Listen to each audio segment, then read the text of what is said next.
Good morning students. आज हम लोग एस ब्लॉक तत्वों का दूसरा वर्ग पढ़ेंगे। पिछली क्लास में हमने फर्स्ट क्लास को पढ़ा था, उसमें हमने lithium, sodium, potassium, rubidium, caesium और फ्रेंशियम को पढ़ा था। फर्स्ट वर्ग को जब हमने पढ़ा था तो उसमें स्टार्टिंग से हमने तत्वों के नाम, इलेक्ट्रॉनिक विन्यास, भौतिक गुणों में गलनांक, क्वथनांक, आयन ऊर्जा, घनत्व, परमाणु आकार को पढ़ा। रासायनिक गुणधर्मों में हमने जल से क्रिया, वायु से क्रिया, विभिन्न प्रकार के कार्बोनेट, सल्फेट यौगिकों के बारे में पढ़ा। लास्ट में हमने वर्ग 1 के तत्वों का उपयोग पढ़ा। वर्ग 1 के तत्वों में हमने ये पढ़ा कि लिथियम जो है वो अपने वर्ग के शेष तत्वों से व्यवहार में भिन्नता प्रदर्शित करता है, जबकि दूसरे वर्ग के तत्व मैग्नीशियम से वो गुणों में समानता प्रदर्शित करता है, जिसको हमने नाम दिया था लिथियम मैग्नीशियम विकर्ण संबंध। जिन टॉपिक्स के अकॉर्डिंग हमने फर्स्ट क्लास को पढ़ा है उसी के अकॉर्डिंग अपन सेकंड क्लास को पढ़ेंगे। तो आज हमारा जो दूसरा वर्ग है वो beryllium, magnesium, calcium, strontium, barium और रेडियम से स्टार्ट हो रहा है। तो हम बात करेंगे आज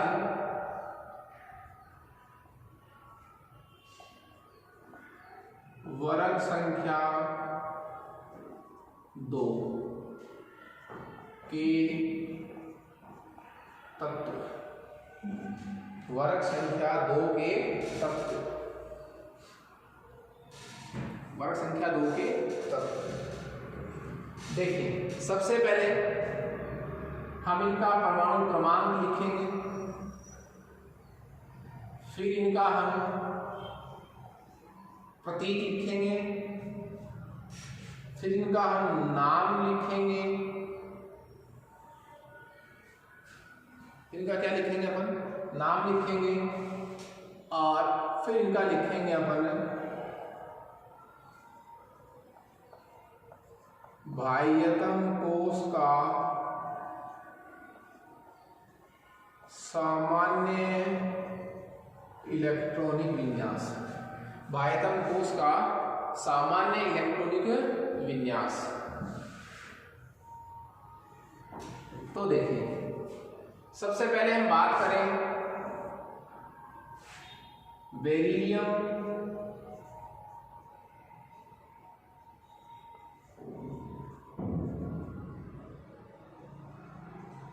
मैग्नीशियम,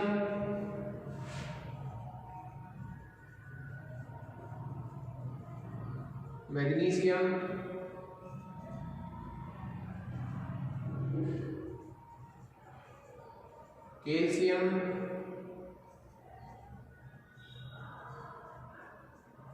स्ट्रोंशियम,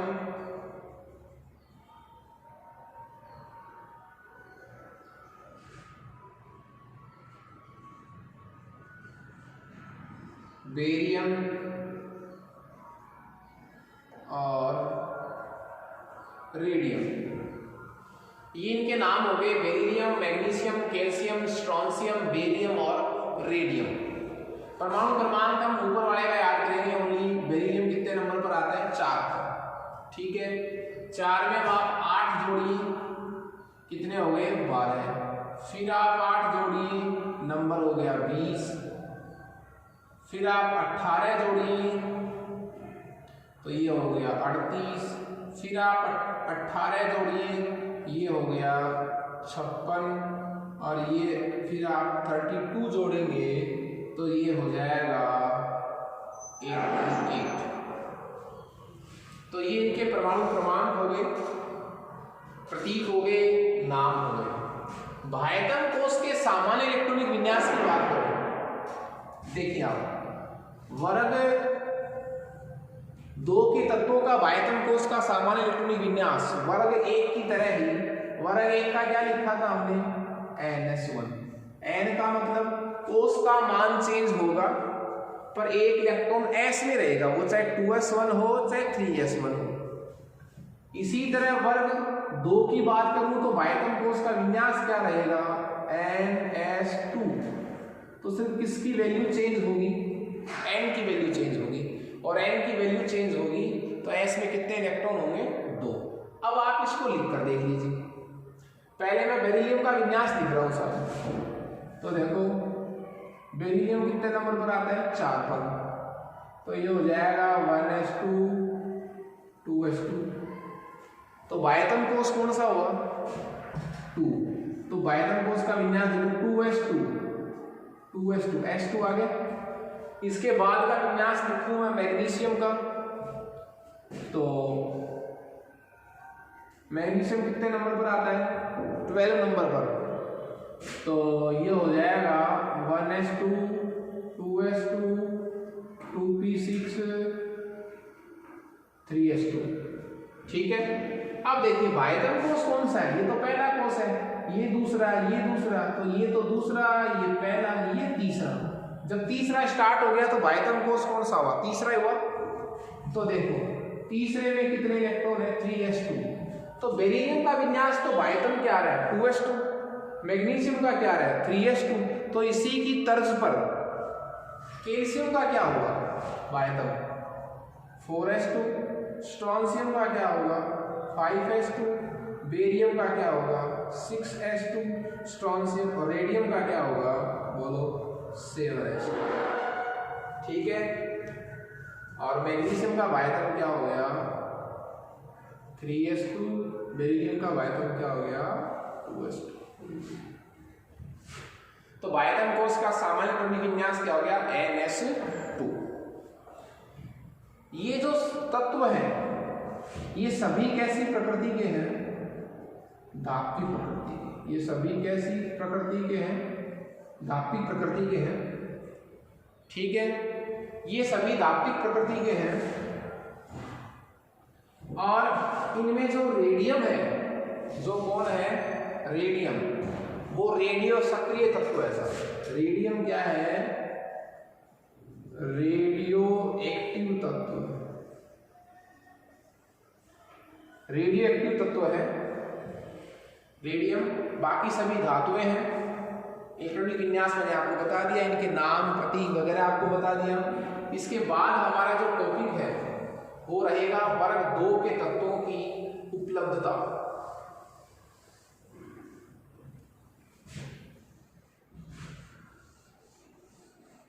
वर्ग 2 के तत्वों की उपलब्धता।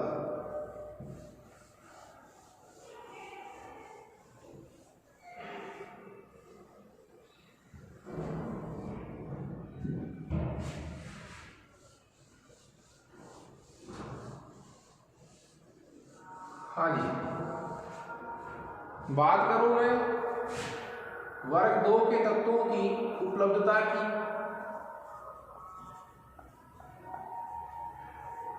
उपलब्धता की बात करूं तो बेरिलियम जो है वो भू प्रॉपर्टी पर कैसा तत्व है? सर्वाधिक में कितने नंबर पर आता है? ये 51वें नंबर पर आता है साहब।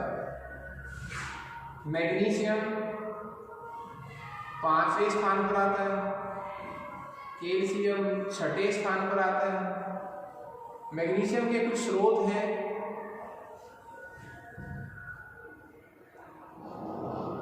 जैसे बेरिलियम का स्रोत तो क्या है? बेरिल। मैग्नीशियम का स्रोत का क्या है? बेरिल। और बात करूं मैं मैग्नीशियम की तो मैग्नीशियम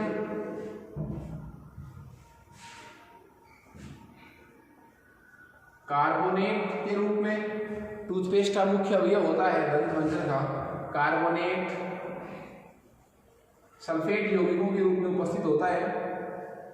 कैल्शियम जो है वो 6ठे स्थान पर आता है भू प्रॉपर्टी पर। थोड़ा सा इसमें ये हो गया, ये तो आता है 6ठे स्थान पर भू प्रॉपर्टी पर और ये आता है 5वें स्थान पर। कैल्शियम जो है वो बहुत सी रूपों में पाया जाता है, जैसे संगमरमर, चौक, जिप्सम। ये कुछ यौगिक है जिनमें कैल्शियम बहुतायत रूप में मिलता है। स्ट्रोंशियम और जो बेरियम है इनकी प्रकृति में उपलब्धता क्या है? कम है। रेडियो एक्टिव की बात अपन नहीं करेंगे क्योंकि एक तरह का कैसा तत्व है? रेडियो एक्टिव प्रकार का तत्व है। इसके बाद हम इसके भौतिक गुणों की बात करेंगे। इसी तरह हमने वर्ग प्रथम में पढ़ा था, वर्ग प्रथम में भी हमने इसको इसी तरह पढ़ा था। वर्ग 2 के तत्वों की मैं किसकी बात करूंगा, भौतिक गुणों की। भौतिक गुणों में 1 नंबर में बात करूंगा इलेक्ट्रॉनिक विन्यास की, जो मैं आपको उन तत्वों के नाम और प्रतीक के साथ बता चुका हूं। आयतन कोश का सामान्य इलेक्ट्रॉनिक विन्यास क्या होता है, NH2। दूसरी बात करूंगा मैं परमाणु आकार की, जिसको मैं परमाणु त्रिज्या भी कह सकता हूं, एटॉमिक साइज, परमाणु त्रिज्या। देखिए जैसे जैसे हम बेरिलियम से कहां जाएंगे, बेरियम तक। रेडियम तो रेडियम तत्व है, उसका तो विघटन होता रहता है। जब हम बेरिलियम से और कहां चलेंगे, बेरियम तक, तो इलेक्ट्रॉन की संख्या बढ़ेगी। इलेक्ट्रॉन की क्या बढ़ेगी, संख्या बढ़ेगी। इलेक्ट्रॉन की संख्या बढ़ेगी तो कोश की संख्या बढ़ेगी, आयतन कोश और नाभिक के बीच की दूरी बढ़ेगी, तो परमाणु आकार भी बढ़ेगा, तो त्रिज्या भी बढ़ेगी। तो बेरिलियम से मैग्नीशियम, मैग्नीशियम से कैल्शियम तक जाने पर परमाणु आकार में क्या होती है, वृद्धि होती है।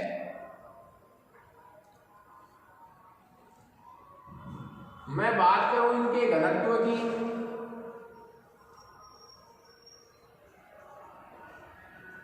डेंसिटी की, घनत्व के मानों में नियमित परिवर्तन नहीं है साहब। परिवर्तन ऐसे नहीं है कि जब बेरिलियम से और कैल्शियम तक जाते हैं, बेरिलियम से मैग्नीशियम, मैग्नीशियम से कैल्शियम, तो घनत्व क्या होता है, कम होता है साहब। घनत्व क्या होता है, कम होता, घनत्व क्या होता है, घटता है। ठीक है। और जब हम कैल्शियम से और कहां चलते हैं, बेरियम तक,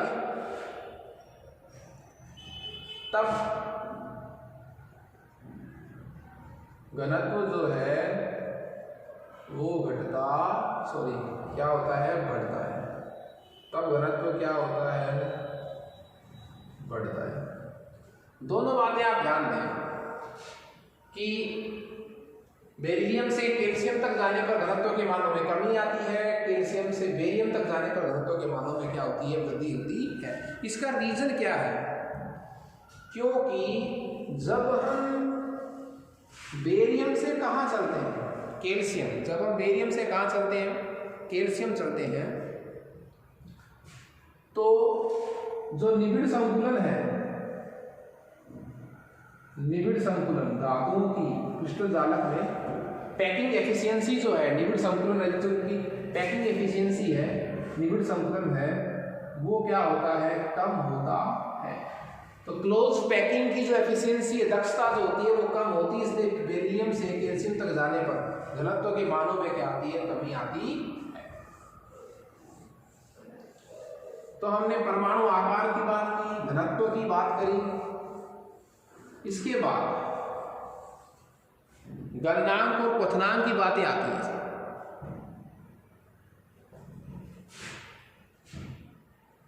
नेक्स्ट बात आती है गलनांक तथा क्वथनांक। गलनांक तथा क्वथनांक की बातें आती हैं साहब। तो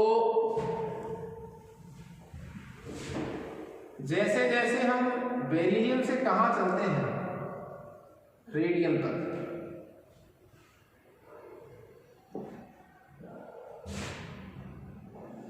रेडियम बेरिलियम तो रेडियो एक्टिव है तो उसकी बात नहीं करूंगा। बेरिलियम, मैग्नीशियम, कैल्शियम, स्ट्रोंशियम और कहाँ तक की बात करूंगा मैं? बेरियम तक की। बेरिलियम से जब बेरियम तक आएंगे तो चूंकि मैं आपको पहले भी कह चुका हूं, आकार क्या होता है? बढ़ता है। बेरिलियम से बेरियम तक जाने पर चूंकि परमाणु आकार में क्या होती है? वृद्धि होती है और संकुलन क्षमता भी क्या होती है? बढ़ती है। इन धातुओं के क्रिस्टल जालकों की जो संकुलन क्षमता है, क्लोज पैकिंग एफिशिएंसी जो है वो भी बढ़ती है। दूसरी बात, ये दो रीजन है, इनकी वजह से इनके गलनांक और कथनांक के मान जो हैं वो क्या होते हैं? उच्च होते हैं। तो वर्ग 2 के तत्वों के भौतिक गुणों में जब मैं बात करता हूं गलनांक और कथनांक की, तो गलनांक तथा कथनांक उच्च होते हैं। वजह क्या है इनकी? क्योंकि इनका आकार कम से बढ़ता जाता है। आकार इनका क्या हो जाता है? बढ़ता जाता है। बेरिलियम से कहां? बेरियम तक। लेकिन इनकी अलग अलग बात करूं तो वर्ग 2 के तत्वों के जो है, वर्ग 2 के जो क्या है तत्व है, वो छोटे हैं किससे? वर्ग 1 के तत्वों से। वर्ग 2 के तत्व जो है वो छोटे हैं किससे? वर्ग 1 के तत्वों से। छोटे हैं तो संकुलन क्षमता भी क्या हुई? अधिक हुई। ठीक है, इसलिए इनके गलनांक और कथनांक के मान क्या होते हैं? उच्च होते हैं। यहां मैं आपको एक छोटा सा प्रश्न कंपेयर का बताऊंगा। कंपेयर का प्रश्न ये है कि प्रश्न हमारे पास है वर्ग 2 के तत्वों का, वर्ग 2 के तत्वों का जो आकार है वर्ग 1 के तत्वों से, वर्ग 2 के तत्वों का जो आकार है वो वर्ग 1 के तत्वों से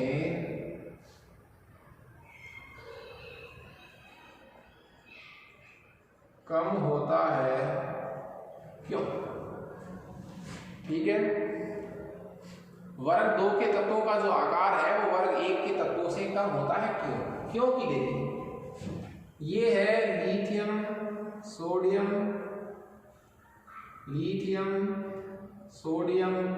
पोटेशियम, रुबिडियम और सीरियम।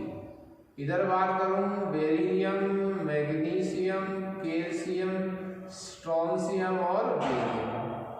तो लिथियम बेरिलियम में बड़ा कौन हुआ? लिथियम। ये दोस्तों ये है प्रश्न। ये प्रश्न क्यों है? क्योंकि जब हम कहां जाते हैं, हम चलते हैं आवर्त में लेफ्ट टू राइट, बाएं से दाएं, तो इलेक्ट्रॉन की संख्या तो बढ़ती है, ये बात तो मान ली, लेकिन क्या भी बढ़ता है? प्रभावी नाभिकीय आवेश। प्रभावी नाभिकीय आवेश जो है वो बढ़ता है और प्रभावी नाभिकीय आवेश बढ़ने से आकार में क्या आती है? कमी आती है। क्यों आती है? क्योंकि नाभिक जो है वो बाह्यतम कोश को अपनी तरफ आकर्षित करता है।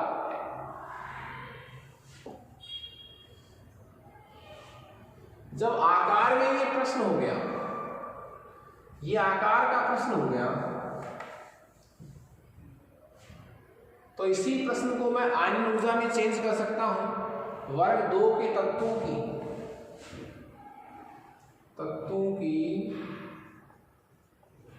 जो आयनन ऊर्जा है वर्ग 1 के तत्वों से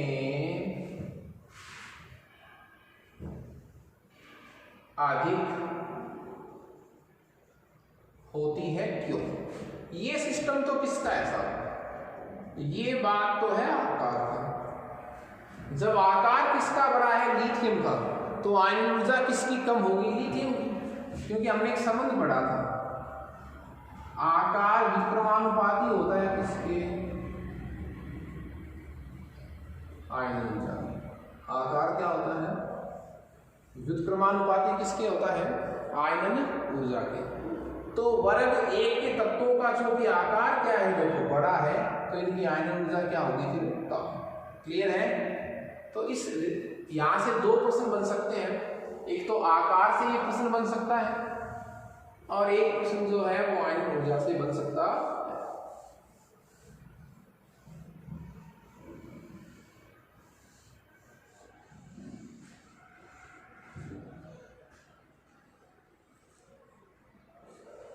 ज्वाला परीक्षण की बात करें,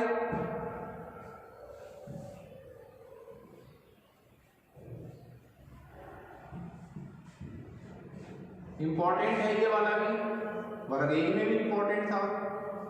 बात हो रही है ज्वाला परीक्षण की। बात किसकी हो रही है? ज्वाला परीक्षण की। तो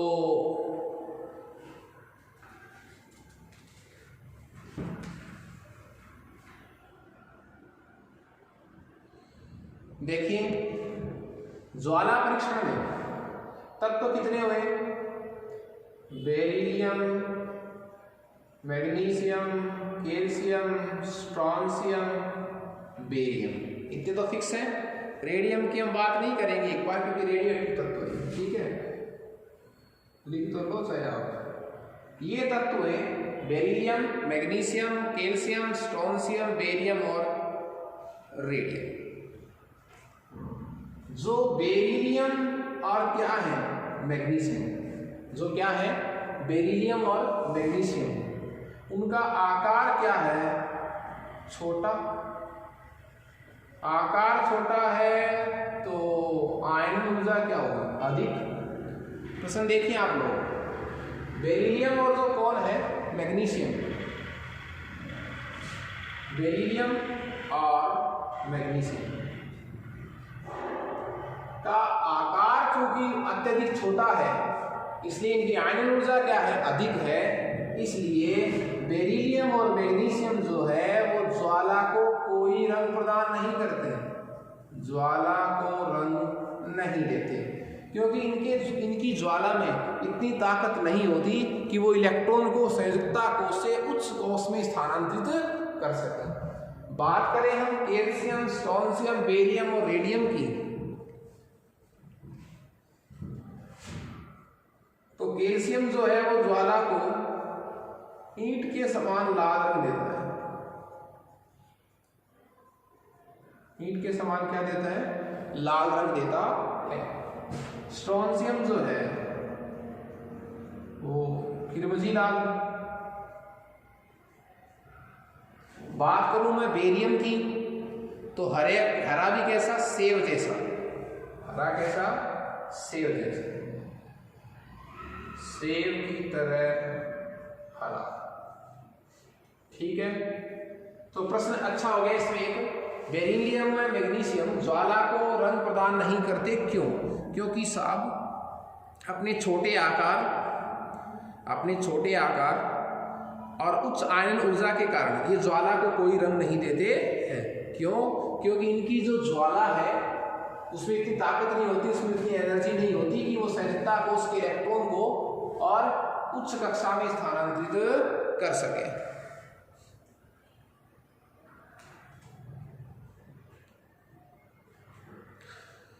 हाँ जी,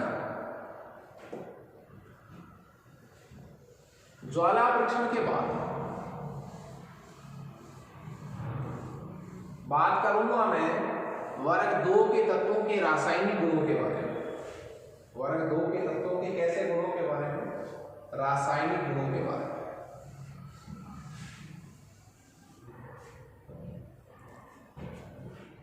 देखिए, बात करूंगा मैं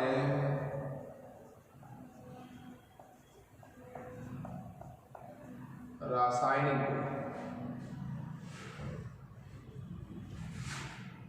हाँ जी, जो वर्ग 2 के तत्व हैं, वर्ग 2 के जो तत्व हैं वो कम क्रियाशील है साहब। किससे? वर्ग 1 से। वर्ग 2 के तत्व कम क्रियाशील है वर्ग 1 से। क्यों? क्योंकि वर्ग 2 के तत्वों का वायतन कोष का सामान्य इलेक्ट्रॉनिक विन्यास क्या होता है? NH2। वर्ग 1 के तत्वों के वायतन कोष का सामान्य इलेक्ट्रॉनिक विन्यास क्या होता है? NH1।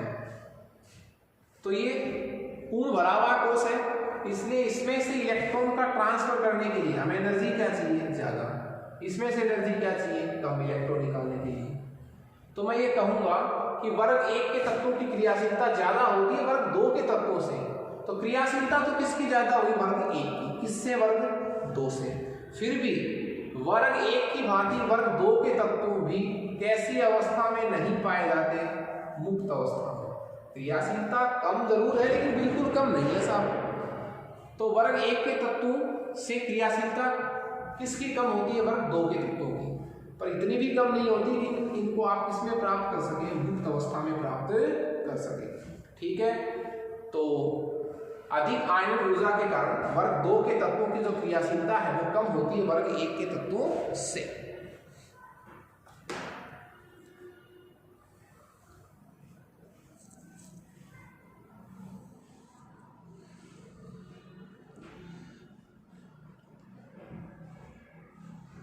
रासायनिक गुणों में मैं भिन्न भिन्न तत्वों से इसकी रिएक्शन लिखूंगा, तुलना करते जाएंगे अपन वर्ग 1 के तत्वों से।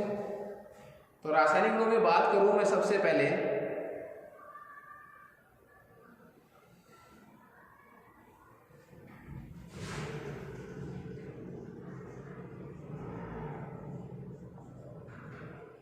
जल से क्रिया। किसकी क्रिया? जल से। वर्ग 2 के तत्वों की किससे क्रिया? जल से क्रिया। हाँ जी, देखिए कौन कौन था? बेरिलियम, मैग्नीशियम, कैल्शियम, स्ट्रोंशियम और बेरिलियम। बेरिलियम जो है वो जल से क्रिया नहीं करता, क्रिया नहीं करता। चाहे आप भाप लाओ, चाहे आप गर्म पानी लाओ, चाहे आप जल कैसा लाओ? ठंडा, वो रिएक्शन इससे नहीं करेगा। मैग्नीशियम जो है वो जल से केवल उबलते हुए जल से रिएक्शन करेगा, उबलते जल से, ठंडे पानी से रिएक्शन नहीं करेगा। अंतर देखिए आप, बेरिलियम भाप गर्म ठंडे पानी से रिएक्शन नहीं करता, मैग्नीशियम उबलते जल से क्रिया करेगा। कैल्शियम, स्ट्रोंशियम और बेरियम जो है वो तीनों किससे रिएक्शन करके? जल से रिएक्शन करके जो यौगिक बनाएंगे वो किस प्रकार के बनाएंगे? हाइड्रोक्साइड प्रकार के यौगिक बनाएंगे। कैसे प्रकार के यौगिक बनाएंगे? हाइड्रोक्साइड प्रकार के यौगिक बनाएंगे। साथ ही हाइड्रोजन गैस क्या करते हैं? मुक्त करते हैं। मैं एक जनरल फॉर्मूला भी इसका लिखूंगा आपके सामने कि जब मैग्नीशियम H2 से रिएक्शन करेगा, H2 कैसा होना चाहिए? उबलते हुए जल से, तो बनाएगा मैग्नीशियम हाइड्रोक्साइड जिसको मिल्क ऑफ मैग्नीशिया कहते हैं, प्लस हाइड्रोजन गैस उत्सर्जित होगी। बैलेंस मैंने नहीं किया है। तो जल कैसा लेना है? मैग्नीशियम से रिएक्शन करवानी है तो उबलता हुआ। बेरिलियम किसी से भी किसी भी प्रकार के जल से रिएक्शन नहीं करेगा। कैल्शियम, स्ट्रोंशियम और बेरियम जो है वो ठंडे जल से भी रिएक्शन कर लेंगे और बनाएंगे क्या? उसी तरह धातु का क्या बनाएंगे? हाइड्रोक्साइड प्लस हाइड्रोजन गैस को क्या करेंगे? मुक्त करेंगे। ओके, तो ये हमने 1 नंबर पढ़ा था इसमें जल से क्रिया। इसी तरह रासायनिक गुणों में हम आगे जो है ऑक्सीजन से क्रिया, नाइट्रोजन से क्रिया, हेलोजन से क्रिया को पढ़ेंगे। Okay, thanks students.